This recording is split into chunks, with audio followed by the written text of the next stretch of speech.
Hello guys, good morning, welcome back to my channel Riaz world. তোমরা সবাই কেমন আছো? আশা করি তোমরা সবাই অনেক ভালো আছো। আমিও মোটামুটি ভালোই আছি। গলাটা খুব বেশি ব্যথা হয়েছে, ছেলের শরীরটা ভালোই আছে, তো ভালোই আছি। আমার তো শরীর খারাপ লেগেই থাকে, ঠান্ডা নাই পেটে ব্যথা নাই মাথা ব্যথা, তো আমি এগুলোকে গ্রাহ্য করি না, ওষুধ খাচ্ছি। গলাটা খুব বেশি ব্যথা করছে, দেখো রোদ্দুর উঠে গেছে, তাও আমি মানে কানে এটা পেঁচিয়ে রেখে দিয়েছি। আর এসছি ছাদে তুলসী পাতা নেওয়ার জন্য। ছেলে আর ছেলের বাবা ঘুমোচ্ছে, তো তুলসী পাতা নিয়ে নিই। ওকে প্রত্যেক দিনই তুলসী পাতা খাওয়ানো হচ্ছে। তাও কাশিটা না কালকে রাতেও বেশ ভালোই কেসেছে, ওষুধ খাওয়ানো হচ্ছে। ঠান্ডাটা তেমন একটা নেই, জ্বরটাও নেই, কাশিটা এখন বেশ ভালোই আছে। তুলসী পাতা তুলে নিই। তুলসী পাতার এই যে এখানে তুলসী পাতা তোলা হয়ে গেছে। আর দেখো গাছে ফুল ফুটে রয়েছে, কিন্তু পুজো তো আমরা করতে পারছি না। এই যে দেখো, এই গাছে ফুল ফুটেছিল, নষ্ট হয়ে গেছে। ওই গাছে ফুল ফুটে আছে, এই গাছে ফুল ফুটে আছে, কিন্তু পুজো আমরা দিতে পারবো না আর কয়েকটা দিন, এখনো এক সপ্তাহের ব্যাপার। এই যে এখানে দেখো শস্য কাটা হয়ে গেছে। শ্বশুরমশাই যেদিনকে সকালে সময় পাচ্ছে সেদিনকে যাচ্ছে, শস্যগুলো কেটে আনছে। আর এই দেখো নীলকণ্ঠ গাছে ফুলও ফুটেছে। এটা হচ্ছে আমাদের ড্রাগন গাছ, যাই নিচে অনেক কাজ বাকি আছে, কাজগুলো করতে হবে। আর এই যে দেখো জামা কাপড়গুলো মেলে দিয়েছি, কাচাকুচি করিনি, এগুলো কালকে জামা কাপড়, সেগুলো মেলে দেওয়া হয়েছে। নিচে যাই। ঘরে আসার পরে প্রথমে কার্পেটটা তুলে নিচ্ছি, যেহেতু ঘরটা এখনও ঝাড় দেওয়া হয়নি, আর ঘর ঝাড় দিতে গেলে তো কার্পেটটা তুলতেই হবে। কার্পেটটা তুলে নেব। কার্পেটটা তোলা পাতার জন্য একটু বেশি সময় লেগে যায় আমার ঘর ঝাড় দিতে, না হলে ঘর ঝাড় দিতে একদমই কম সময় লাগে। আমার হাতে দেখো একটা ব্যাগ দেখা যাচ্ছে। ওই ব্যাগটা কেনা হয়েছে আমার ছেলের জন্য, মানে ছেলের যাবতীয় যা খেলনার জিনিস ওই ব্যাগটার মধ্যে রেখে দিলে ঘরটা একটু গোছানো থাকে, না হলে এখানে ওখানে সব কিছু ছড়িয়ে ছিটিয়ে থাকে। তো ব্যাগটা রাত্রেবেলা রেখে দিয়েছিলাম ওই কর্নারে।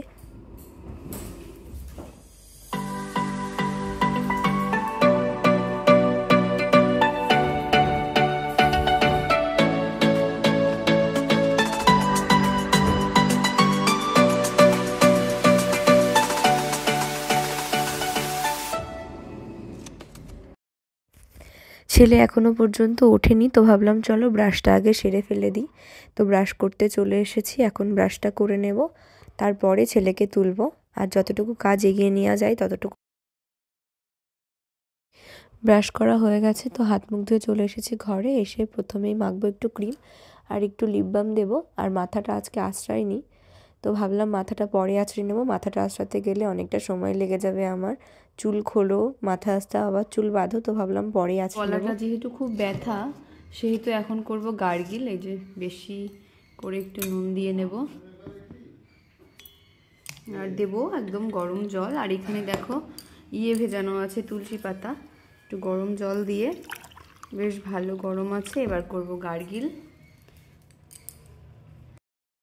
এখানে ছেলে উঠে পড়েছে ঘুম থেকে, আর আমি ওকে একটা খেলনা দিয়ে বসিয়ে রেখে দিয়েছি, আর চলছে কীর্তন।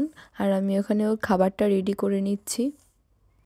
প্রথমে আমি ওকে তুলসী পাতার রস খাওয়াচ্ছি, তারপরে ওর খাবারটা খাওয়ানো শুরু করব। তুলসী পাতার মধু যেটা থাকে, প্রথমে আমি ওকে সেটাই খাওয়াই। সেটা খাওয়াতে গিয়ে ও মানে ফেলে টেলে একাকার করে ফেলে প্রত্যেক দিন। তো আমি ওটা ভাবি যে একবারে না দিয়ে দুবার করে দেব, তাহলে মানে একটু একটু হলেও যাতে ও খেতে পারে। তো সেটাই খাওয়ানোর চেষ্টা করছিলাম। আর দেখো ও বারবার এদিক ওদিক চলে যায়, আমার সেরকমভাবে ওকে খাওয়াতে হয়। ছেলের খাওয়া কমপ্লিট হয়ে গেল। অনেকটা সময় ধরে ঘুরে ঘুরে ঘুরে ঘুরে ওকে খাওয়াতে হয়। যাই হোক, কোন রকম খেলো। এখনো বমি করেনি, বলতে পারছি না, ওষুধ খাওয়ানোর পরে বমি করে দিতে পারে, সেই জন্য একটু পরেই ওষুধ খাওয়াবো। ওর বাবার কাছে রেখে এসছে, দেখো আমাকে দেখে আবার চলে আসবে। আয়। এখানে ছেলেকে খাওয়ানো হয়ে গেছে, ছেলে করছে খেলা। তো ছেলের বিছানাটা প্রথমে আমি গুছিয়ে নেব, তো সেই জিনিসগুলোই গোছাচ্ছি। আর ওর বাবাকে ফোন করেছিল। সকালের খাবার খেয়ে নেব। আছে রুটি, বাঁধাকপি ঘন্ট, আর আছে গুড়।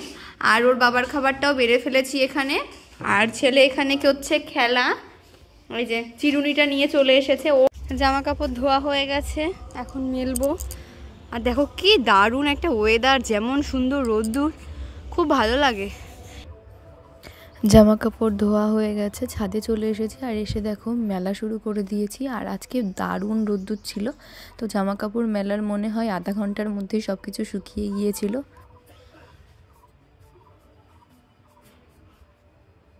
যে ছেলে আমার করছে এখন খেলা। তো এখন বাজে কটা, প্রায় 10:30 বেজে গেছে। আজকে ভাবছি স্নান করিয়ে দেব, কারণ 4 দিন স্নান করে না। এ বাবা জল! আর এই যে ও ঠাকুমা চড়াতে গেল, গাড়ি চড়লো না, ও নিজে নিজে এখন ওস্তাদি করবে। আর জামা কাপড় মেলেছি, টপ টপ করে জল পড়ছে, যে কটাই জল আছে। এই নিংড়ে দিলেও অল্প অল্প জল পড়ে। যাই হোক, খেলুক, একটু পরে 11টা নাগাদ স্নান করিয়ে দেব, দিয়ে পরে খাওয়াবো, কারণ খেলোই তো একটু আগে, 9:30 নাগাদ খেয়েছে। কি হচ্ছে মানে? ছেলেকে স্নান করিয়ে দিয়েছি অনেকক্ষণ আগে, আর এখন এই জানলাটা খুলে দেওয়া হয়েছে। এই জানালাটা খোলা হয় না, যেহেতু শীত ছিল আর একটু গরম গরম হয়ে গেছে, মানে পড়ে গেছে, সেই জন্য জানলাটা খুলে দিয়েছি। এখানে বসিয়ে দিয়েছি ছেলের জন্য খিচুড়ি, কেটে নেব বিন, করবো বিন চচ্চড়ি।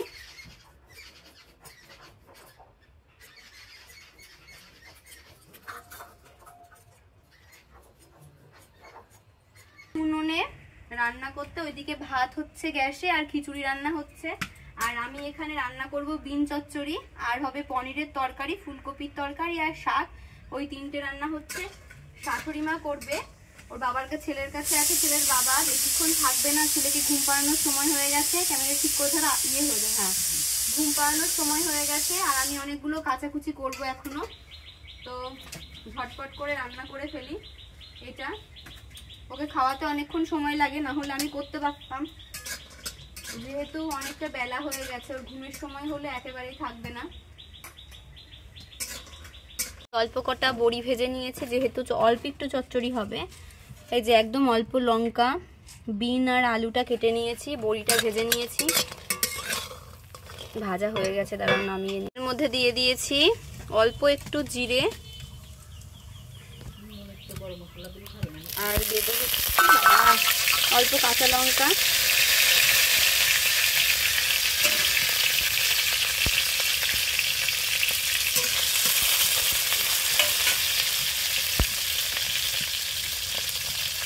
এবার আলুটা আর ডিমটা দিয়ে দেবো।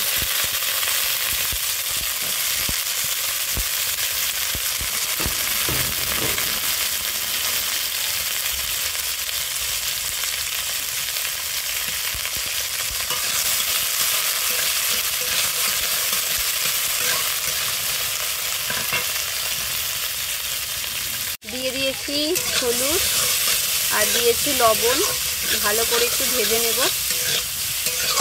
একদম নর্মাল রান্না। এবার এক একজনের এক একটা হাতের রান্না খেতে টেস্ট হয়, ওই জন্যই আমি করছি। আমার শাশুড়ি মা বললো যে এইটা তুই রান্না কর, তোর হাতেরটা বেশি ভালো হয় খেতে, ওই জন্য আমি করছি। এই দেখো, এখানে সব কিছু কেটে বাছা, কেটে কুটে রাখা হয়ে গেছে। পনির, আলু, ফুলকপি, যেহেতু আমার বর পনির খেতে ভালোবাসে না, সেহেতু এই ফুলকপিটা স্পেশালি ওর জন্য। আর ভেতর শাক, এটা শুধুমাত্র আমার বরই ভালোবাসে, বড়ি দিয়ে রান্না হবে। ভেতর শাক আমিও ভালোবাসি না, আমার শ্বশুর অল্প একটু খায়, মানে অল্প আধ, আর আমার শাশুড়ি মাও অতটা ভালোবাসে না, আর আমি তো ভেতর শাক একদমই পছন্দ করি না। এই যে সামান্য অল্প একটু দেবো জিরে বাটা, অল্প, সামান্য, একদমই অল্প দিয়েছি। ওইদিকে ছেলেকে খাওয়াতে হবে, খুব তাড়াহুড়োর মধ্যে আছি। ছেলের খাবারটা হয়ে গেছে, ওর না হলে ঘুমের সময় হয়ে যাবে, তা আর থাকতে চাইবে না, যেটুকু সময় থাকছে। আর দিয়ে দিয়েছি জল। আমার চচ্চড়ি প্রায় কমপ্লিট হয়ে গেছে, আর একটু জল শোকাবে। আর ওর ভেতরে দিয়ে দিয়েছি আমি বড়িটা ভেঙে রেখেছিলাম, সেই বড়িটা দিয়ে দিয়েছি।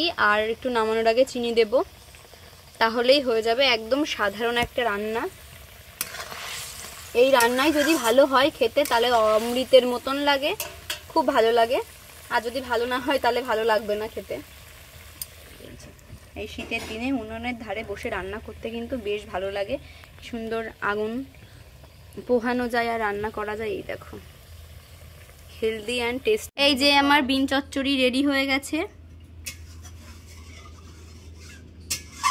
রান্না কমপ্লিট হয়ে যাওয়ার সাথে সাথেই দেখো চলে গেছিল আমাকে ডাক্তার। এখানে কি করছে, বেসিনের কি সব নিয়ে কি সব করছে। আর ওর খাবার রেডি হয়ে গেছে, বললাম না যে রান্না করতে দেবে না পুরোপুরি, না হলে আমি রান্না করে ফেলতাম, আমার রান্না করতে ভালোই লাগে। আর এই যে ছেলের খাবার রেডি, ওকে এখন খাওয়াবো।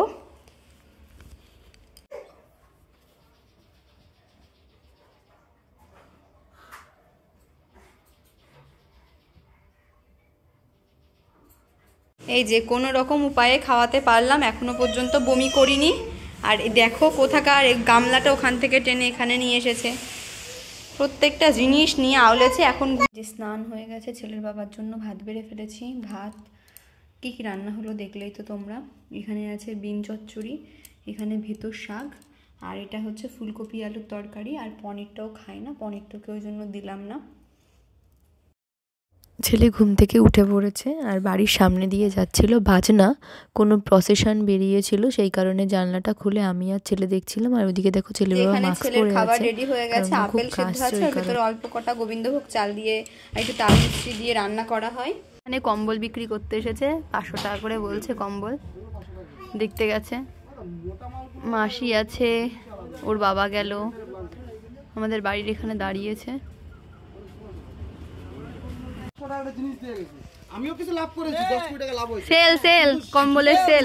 সেল বাবা সেল। কত নিল?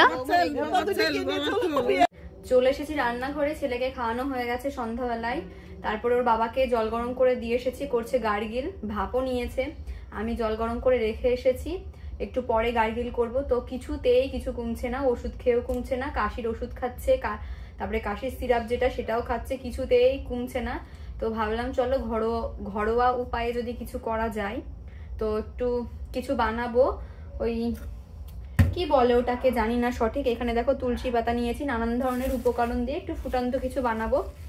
এখানে দেখো জলের মধ্যে দিয়ে দিয়েছি তেজপাতা, আর এখানে আছে গোলমরিচ, দারচিনি আর লবঙ্গ একটু থেতো করে নিয়েছি, এগুলো দিয়ে দেবো এখন।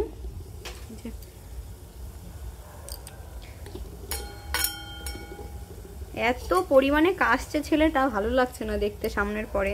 আর এই যে আমি দেখো এখানে গার্গিলের জল নিয়ে এসেছি, আর এখানে দেখো তাল মিছরি আছে, এটা ছেলের জন্য এনে রাখা হয়েছে।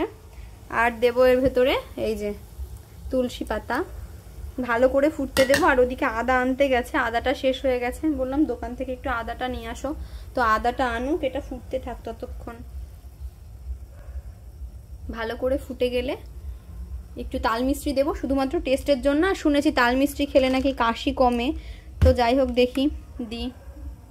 কেটে নিয়েছি গাজর, তো ভাবছি একটু মুড়ি মাখা করব। মটরশুঁটিটা আছে ফ্রিজের মধ্যে, ঠান্ডা জিনিস দিয়ে খাবো না গাজরটা। আর বাদাম ভাজবো, চীনা বাদাম। আর দেখি একটু ধনেপাতা আনতে বলি, আনের কিনা। একটু আদা দিয়ে, একটু লঙ্কা কুচি দিয়ে ভালো করে একটু বাদাম দিয়ে মুড়ি মাখাবো। 7:30 মতন বেজে গেছে। এখানে দেখো আমি বাদাম ভেজে নিয়েছি, আর যেহেতু এখনো আদাটা নিয়ে আসেনি ওই কারণে আমি এখনো এটা তৈরি করতে পারিনি। কিছুটা ফুটিয়ে রেখে দিয়েছি, দেখেছো কালারটা কেমন সুন্দর, মানে একদম হালকা একটা কালার এসছে, চায়ের মতন। বোঝা যাচ্ছে না মনে হয়, এই দেখো এরকম ভাবে ধরলে হয়তো বুঝতে পারবে। আর এখানে দেখো চালটা আমি ধুয়ে নিয়েছি, যেহেতু 7:30 পৌনে 8 মতন বাজে। আমি ভাবছি যে এখন যদি আমি ভাত না রান্না করে রেখে যাই, আবার আমাকে রান্নাঘরে আসতে হবে। এই যে তো আমি ভাতটা বসিয়ে দেবো। আর এখানে দুধ নিয়ে এসেছি, দুধটাও জাল দিয়ে দেবো। আর এখানে দেখো মটরশুঁটি নিয়ে আসলাম, আমাকে ফোন করে বললো মুড়ি মাখার মধ্যে মটরশুঁটিটা দিতে। আমি ভাবলাম যে ঠান্ডা লেগেছে, ফ্রিজের জিনিস থাকার দেবো না, আবার চাপিয়ে দিলাম। এবার এর ভেতরে শুধু আমি আদাটা অ্যাড করব, তাহলেই হয়ে যাবে। আর কড়াইটা এখনো ধুতে হবে। এই যে ফাইনালি রেডি হয়ে গেছে, এখন ছেঁকে তুলে নিলেই হয়ে যাবে। আমার মুড়ি মাখানো কমপ্লিট হয়ে গেছে, ওদিকে ভাতটাও হয়ে গেছে। আর এই ঘর ওই ঘর করতে করতে আমার পাটা পুরো ব্যথা হয়ে, এখন বাটিতে করে সবাইকে দেবো। ভাই এসছে, মানে সনো এসছে, আমার বর আছে, শাশুড়ি মা, শ্বশুর, আমি, সবাই এখন খাবো। তো পরে আবার দেখা হচ্ছে। তো রান্নাবান্না সেরে চলে এসেছে ঘরে, আর এসেই ছেলেকে খাওয়াচ্ছি কাশির ওষুধ। তো সে এবার ওকে খাওয়ানো হয়ে গেছে, খাওয়ানোর পরে ওকে দেবো অ্যান্টিবায়োটিকটা। তো অন্যদিন খাওয়ার আগেই দেওয়া হয়, আজকে খাওয়ার পরেই দেবো। আর ওখানে দেখো খাওয়া করছে জিনিস সব কিছু ফেলে টেলে দিয়ে। আর ওর বাবা তো কিসে পুরো পাগল হয়ে যাচ্ছে। ওর বাবার প্রচন্ড কাশি হচ্ছে। তো আর বাড়াবো না ভিডিওটা, এখানে এন্ড করছি। দেখা হবে নেক্সট ব্লগে। তোমরা সবাই ভালো থেকো, সুস্থ থেকো। আর আমার ভিডিও যদি ভালো লেগে থাকে অবশ্যই লাইক কমেন্ট শেয়ার করতে ভুলো না। দেখো ছেলে এখনো ঘুমোয়নি, এখনো অনেক রাত হয়ে গেছে, প্রায় 10:30 বাজে। তো টাটা।